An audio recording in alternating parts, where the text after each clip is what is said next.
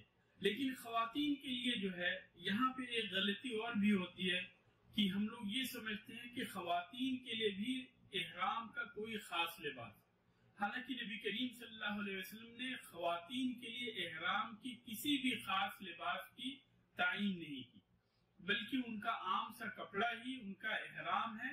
بس شرط یہ ہے کہ اس کے اندر زیب و زینت نہ ہو، اس کے اندر نمائش نہ ہو، اس کے اندر جو ہے بے پردگی نہ ہو، بلکہ وہ کپڑا جو ہے وہ بدن کو ڈھکے ہوئے ہو، بدن کے لیے ساتر ہو، اور ان کے لیے جو ہے نقاب پہننا یہ درست نہیں. نقاب پہننے سے نبی کریم صلی اللہ علیہ وسلم نے منع فرمایا اور برقع پہننے سے بھی نبی کریم صلی اللہ علیہ وسلم نے منع فرمایا. تو برقع سے نقاب جس کے اندر جیسے اپنے ہاں عام طور پہ پہلے جو ہے خواتین جو ہے بوڑھی عورتیں جو ہے پہنا کرتی تھی کہ وہ نقاب آنکھ کے لیے جو ہے پورا چہرہ ڈھکا ہوا آتا تھا اور آنکھ کی جگہ پہ جو ہے صرف سوراخ ہوتا تھا. تو اس کو استعمال کرنے سے نبی کریم صلی اللہ علیہ وسلم نے منع فرمایا. اور اسی طریقے سے جو ابھی یعنی جو خواتین جو ہے نوز پیس استعمال کرتی ہیں تو یہ بھی اسی کے حکم میں ہے. تو اس کو پہننا جو ہے استعمال کرنا ممنوع ہے.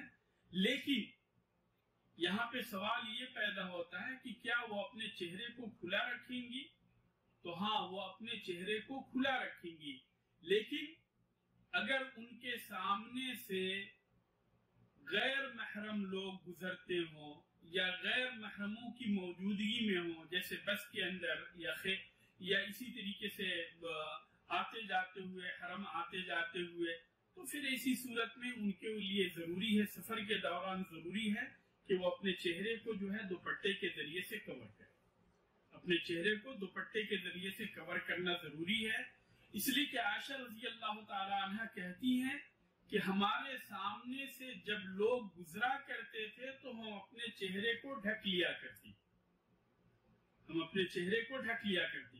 تو اس حدیث سے یہ پتہ چلا کہ عام حالات میں وہ اپنے چہرے کو کھول کے رکھیں گی، لیکن جب ان کے سامنے کوئی غیر محرم مرد آ جائے یا اسی طریقے سے جو ہے وہ بس کے اندر ہو جہاں پہ محرم غیر محرم سارے کے سارے لوگ ہوتے ہیں، سفر کے دوران ہو یا اسی طرح سے حرم آتے جاتے وقت جو ہے کیونکہ حاجیوں کی پوری بھیڑ ہوتی ہے، تو اسی صورت میں دوپٹے کے ذریعے سے وہ اپنے چہرے کو کور کریں گے.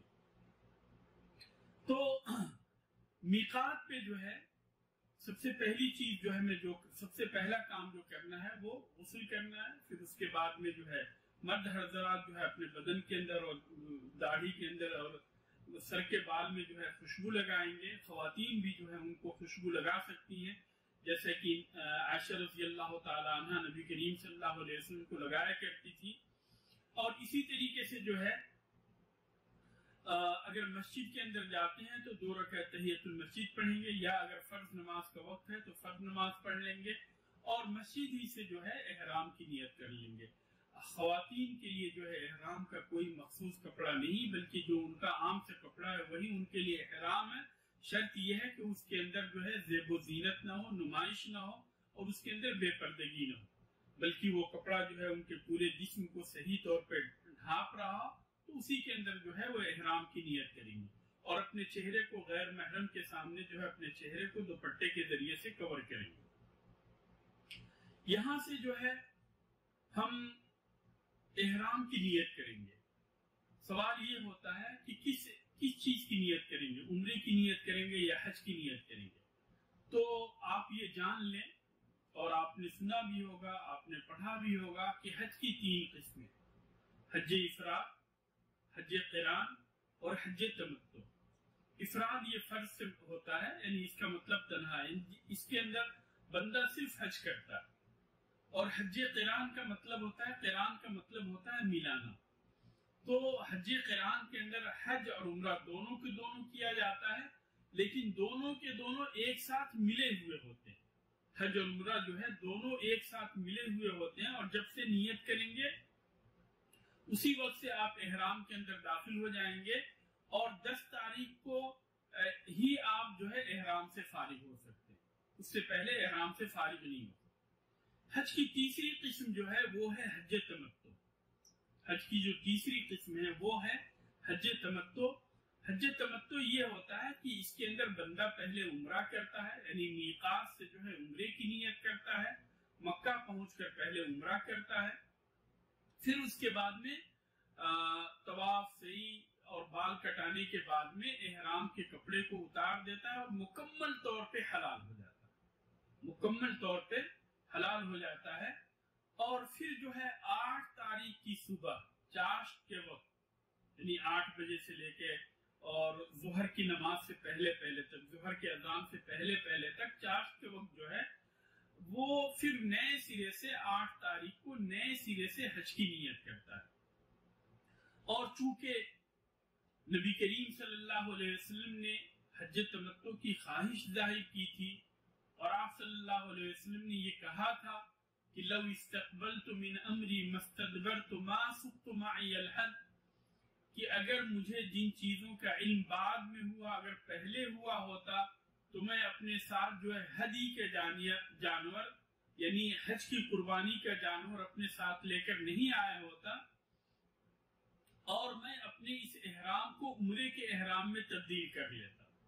لیکن چونکہ نبی کریم صلی اللہ علیہ وسلم اپنے ساتھ ہدی کے جانور کو یعنی حج کی قربانی کے جانور کو آپ صلی اللہ علیہ وسلم اپنے ساتھ لے کر گئے تھے، اس لیے آپ صلی اللہ علیہ وسلم نے حج قران کیا. لیکن آپ صلی اللہ علیہ وسلم نے یہ خواہش ظاہر کی کہ لو استقبلت من الامر مستدبر ما سقت معي الهدي، کہ اگر مجھے جن چیزوں کا علم بعد میں ہوا پہلے ہوا ہوتا تو میں اپنے ساتھ قربانی کے جانور کو لے کر نہیں آیا تھا.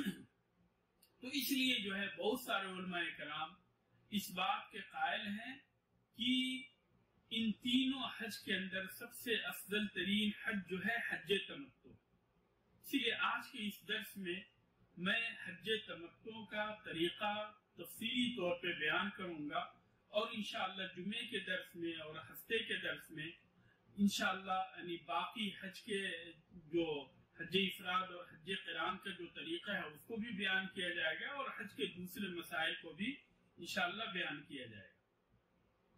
تو حج تمتع کرنے والا بندہ سب سے پہلا کام کیا کرے گا؟ میقات پہ پہنچنے کے بعد میں میقات کے جو آداب ہیں ان آداب کو پورا کر کے جب تلبیہ پکارنے کا وقت ہوگا تو کہے گا اللہم لبیک عمرتن، اللہم لبیک عمرتن. یہ حج تمتع کرنے والا میقات سے عمرے کی نیت کرے گا.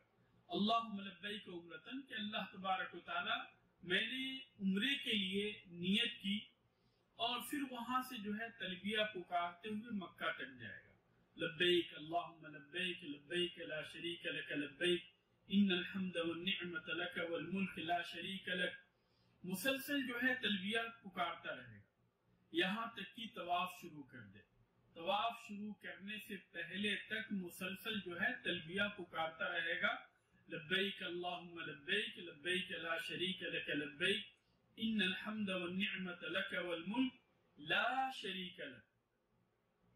اور تلبیہ کا مطلب کیا ہوتا ہے؟ حاضر ہونا، جواب دینا.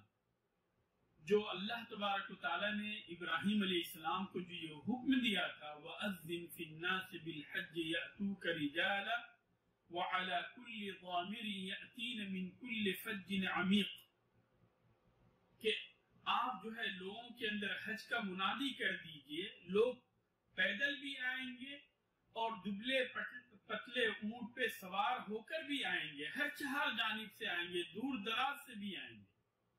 تو اللہ تبارک و تعالیٰ نے جو ابراہیم علیہ السلام کو حج کے لیے اعلان کرنے کا حکم دیا تھا، ابراہیم علیہ السلام نے یہ اعلان کیا، اور آج ہم اسی اعلان کے اوپر لبیک کہتے ہوئے اللہ تبارک و تعالیٰ کی خدمت میں اللہ تبارک و تعالیٰ کی عبادت کے لیے ان مقدس مقاموں پہ حاضر ہوتے ہیں.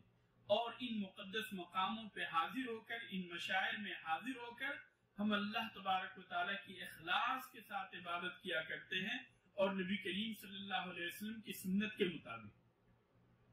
تو بندہ جو ہے تلبیہ پکارتا رہے گا، اور تلبیہ جو ہے یہ اللہ تبارک و تعالیٰ کی وحدانیت کی گواہی ہے. بندہ اس کے اندر اس چیز کا اعتراف کرتا ہے کہ اللہ تبارک و تعالیٰ ہماری ساری کی ساری عبادت صرف تیرے ہی لیے خاص ہے، اور اس دنیا کے اندر جتنی بھی چیزیں ہیں ان ساری چیزوں کا مالک بھی تو ہی ہے. تو بندہ اپنی عبادت کو اللہ تبارک و تعالیٰ کے لیے خالص کرتا ہے، تلبیہ پکارتا رہے یہاں تک کہ مکہ پہنچ جائے. اور طواف شروع کرنے کے ساتھ جب طواف شروع کرے گا تو طواف شروع کرنے سے پہلے تلبیہ پکارنا بند کر دے گا. لیکن جب تک طواف شروع نہ کر لے اس وقت تک جو ہے تلبیہ پکارتا رہے گا. مرد حضرات جو ہے بلند آواز سے تلبیہ پکاریں گے، اور خواتین جو ہے پست آواز میں تلبیہ پکارتی رہیں گی، تلبیہ کہتی رہیں گی۔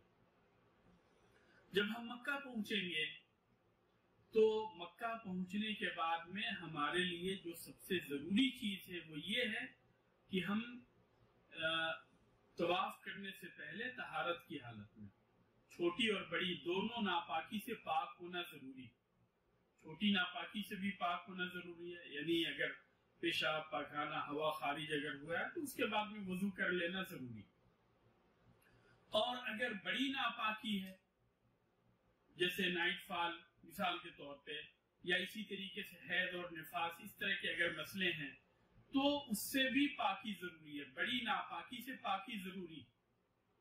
اور مسئلہ یہی ہوا تھا کہ جب عائشہ رضی اللہ تعالی عنہ مکہ پہنچی تو وہ جو ہے ناپاک ہو گئی، اور اس کے بعد میں جو ہے وہ خیمے کے اندر، اپنے خیمے کے اندر موجود تھی اور رونے لگی۔ نبی کریم صلی اللہ علیہ وسلم جب پہنچے تو دیکھا کہ عائشہ رو رہی ہیں، تو آپ صلی اللہ علیہ وسلم کو بات سمجھ میں آ گئی، اور آپ صلی اللہ علیہ وسلم نے ان سے پوچھا انفس کہ کیا آپ کو حیض آ گیا ہے، یعنی آپ کو جو ہے پیریڈ کا خون آ گیا ہے؟ تو انہوں نے کہا کہ ہاں۔ پھر نبی کریم صلی اللہ علیہ وسلم نے کہا کہ یہ وہ چیز ہے جسے اللہ تبارک و تعالیٰ نے آدم کی بیٹیوں پہ لکھ رکھا ہے، تو اس میں رونے کی ضرورت نہیں۔ اور پھر اس کے بعد میں نبی کریم صلی اللہ علیہ وسلم نے جو ان کی رہنمائی کی وہ یہ افعلی ما یفعل الحاج غیر اللہ تطوفی بالبیت، کہ حاجی جو کچھ بھی کر رہے ہیں وہ ساری چیزیں آپ بھی کرتے رہو، غیر اللہ تطوفی بالبیت، الا یہ کہ آپ بیت اللہ کا طواف نہیں کر سکتی۔ اور حدیث کے اندر آتا ہے کہ 10 تاریخ کو 10 ذی الحجہ کو عائشہ رضی اللہ تعالی عنہ پاک ہو گئی تھی، تو پھر اس دن انہوں نے طواف کیا۔ تو بات یہ چل رہی تھی کہ جب ہم مکہ پہنچیں گے تو مکہ طواف سے پہلے یہ ضروری ہے کہ ہم لوگ پاک ہوں، چھوٹی اور بڑی دونوں ناپاکی سے پاک ہونا ضروری۔ اور یہاں پہ چونکہ پاکی کا جب مسئلہ ہے تو عام طور پہ جو ہمارا حج کا جو ہے 20 سال کا تجربہ ہے، ہم یہ دیکھتے رہے ہیں عام طور پہ کہ بہت ساری خواتین کے ساتھ اس طرح کے مسئلے آ جاتے ہیں۔ تو اگر کسی بھی خاتون کے ساتھ اس طرح کا مسئلہ درپیش ہونے والا ہو تو وہ پہلے ہی سے ڈاکٹر سے مشورہ کر کے، اگر ڈاکٹر جو ہے اس کی اجازت دیتے ہیں، اس لیے کہ ہر خاتون کا الگ الگ مسئلہ ہوتا ہے، کسی کے لیے دوا کھانا یعنی مناسب ہوتا ہے، کسی کے لیے غیر مناسب ہوتا ہے، تو ڈاکٹر سے مشورہ کر کے اگر ڈاکٹر اجازت دیتے ہیں تو پھر جو ہے پیریڈ کو روکنے کے لیے دوا پہلے ہی سے کھانا شروع کر دے، ورنہ وہاں پہ جب مسئلہ پیش آ جاتا ہے تو پھر ایسی صورت میں کوئی حل نہیں ہوتا۔ جب پیریڈ آنا شروع ہو جائے تو پھر ایسی صورت میں کوئی حل نہیں ہوتا ہے، یا تو وہیں پہ انتظار کرتے رہیں گے یہاں تک پاکی تک کا انتظار کرتے رہیں گے، یا یہ ہے کہ پھر جو ہے اپنے شہر کو واپس آ کے پھر دوبارہ جانا پڑے گا حج یعنی طواف افاضہ کے لیے، تو یہ سارے کے سارے یعنی بڑے مسائل ہو جاتے ہیں۔ تو سب سے پہلی چیز جو ہے طواف شروع کرنے سے پہلے پاک ہونا ضروری ہے، چھوٹی اور بڑی دونوں ناپاکی سے پاکی ضروری ہے۔ اور جب طواف شروع کریں گے تو اس طواف کے اندر مردوں کے لیے 2 سنت، اس طواف کے اندر مردوں کے لیے 2 سنت ہے۔ پہلی سنت یہ ہے کہ استباء کریں گے۔ استباء کا مطلب ہوتا ہے داہنے کندھے کو کھول دینا، استباء کا مطلب ہوتا ہے داہنے کندھے کو کھولنا، یعنی احرام کو جو ہے اس طریقے سے رکھیں گے کہ اس طریقے سے کہ داہنا کندھا جو ہے وہ کھلا ہوا، تو اس کو بولتے ہیں استباء۔ یہ پہلی سنت ہے، اور یہ 7 چکر کے اندر یہ سنت، یعنی 7 چکر کے اندر استباء کرنا یہ مرد حضرات کے لیے یہ سنت ہے۔ دوسری سنت ہے رمل کرنا، یعنی چھوٹے چھوٹے قدم کے ساتھ تیز چلنا، اور یہ شروع کے صرف 3 چکر میں ہے، صرف شروع کے 3 چکر میں رمل ہے۔ یہ دونوں سنتیں جو ہے مردوں کے لیے خاص ہے۔ طواف شروع کرنے سے پہلے جب ہم حجر اسود کے پاس پہنچیں گے تو یہاں پہ جو ہے افضل تو یہ ہے کہ حجر اسود کو بوسہ لیا جائے، لیکن بوسہ دینا آج کل ممکن نہیں، یا یہ ہے کہ اس کو استلام کیا جائے، چھوا جائے،